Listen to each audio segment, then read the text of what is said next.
Esse é um daqueles vídeos que todo mundo tem medinho de fazer, o receio de queimar a língua. Mas isso só existe por insegurança sobre a excelência do argumento. E eu vou demonstrar na composição lógica que o argumento é o melhor.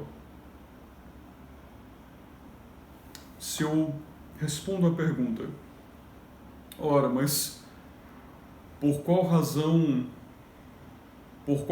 não chegaram ainda às provas cabais, às provas inequívocas, às terríveis revelações do Moro?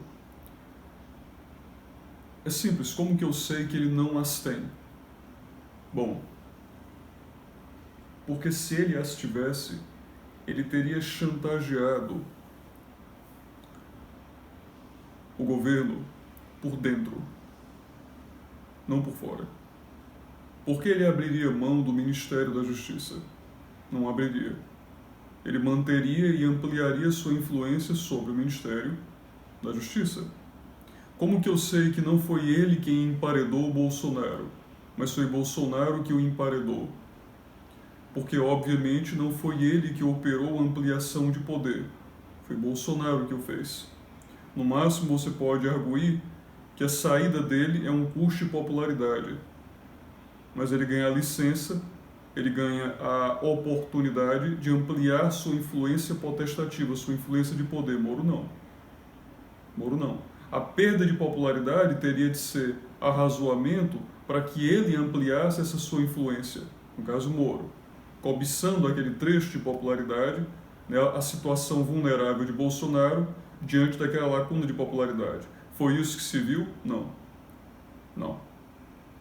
Não. Moro sequer tentou. Moro sequer tentou ocupar esse protagonismo. E ainda que o houvesse tentando,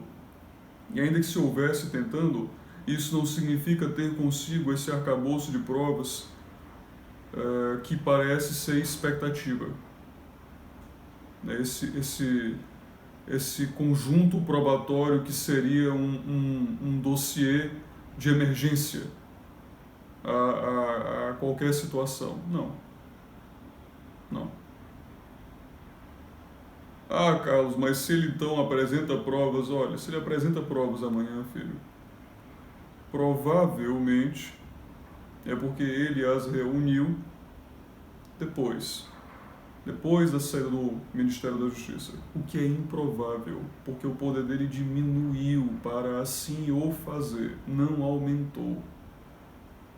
O poder dele diminuiu. De dentro do governo Bolsonaro, ele consegue atuar pela regra de facilidade do sabotador, caso ele tenha instrumentos de chantagem. Ele consegue, como por exemplo, eu mencionava em outras ocasiões sobre Mandetta, ele consegue arrogar a si o mérito e terceirizar, dividir, difundir e até afastar de si o demérito. É por isso que a posição de sabotador é tão vantajosa, porque a posição de sabotador permite arrogar-se o mérito, arrogar-se o holofote, mas apenas em bônus, enquanto se delega, se transfere quaisquer ônus. É fundamental compreender isso. É fundamental compreender isso. O que foi que ele... ele tem provas terríveis provas!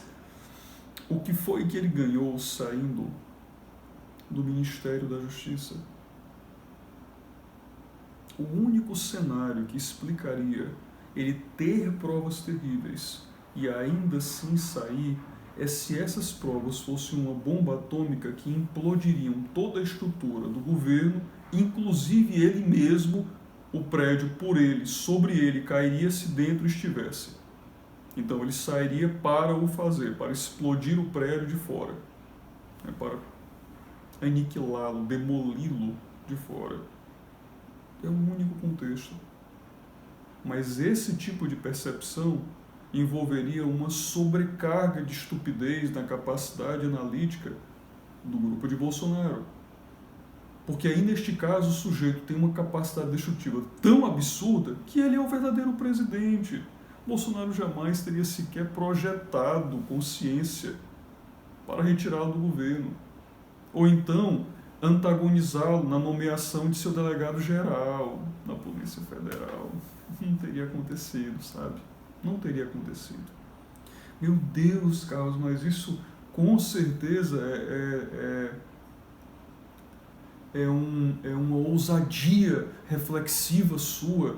Você está apresentando uma tese vanguardista. Não, isso aqui é uma análise lógica, imediata, simples sobre o conceito de poder.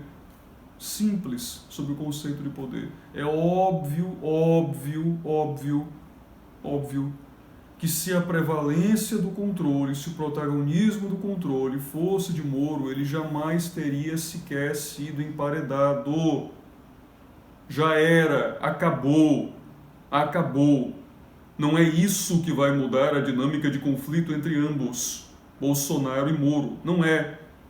Não existem estas provas em tal momento, neste momento, que inverteriam a estrutura decisória, a estrutura de poder a favor de Moro. Não há. E não é ousadia se imputar, é lógica, é óbvio.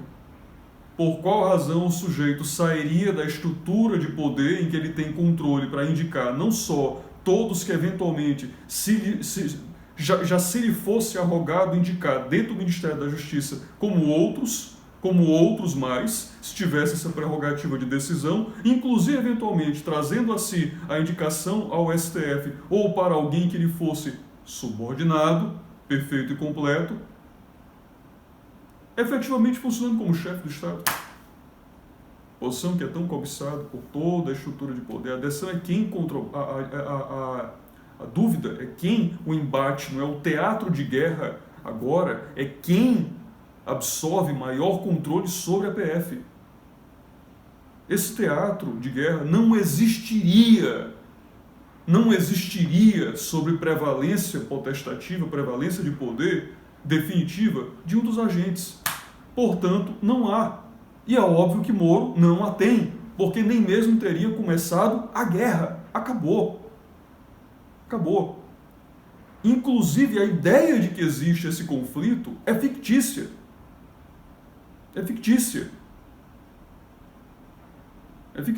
Não existe atrito de poder. Não há. A posição de Moro é um conflito, o embate com Moro é um conflito de popularidade. É um antagonismo por estrutura de poder na representação, na encarnação da vontade popular. Esse é outro debate, sobre o qual eu argumentei anteriormente em vídeo agora, já publicado.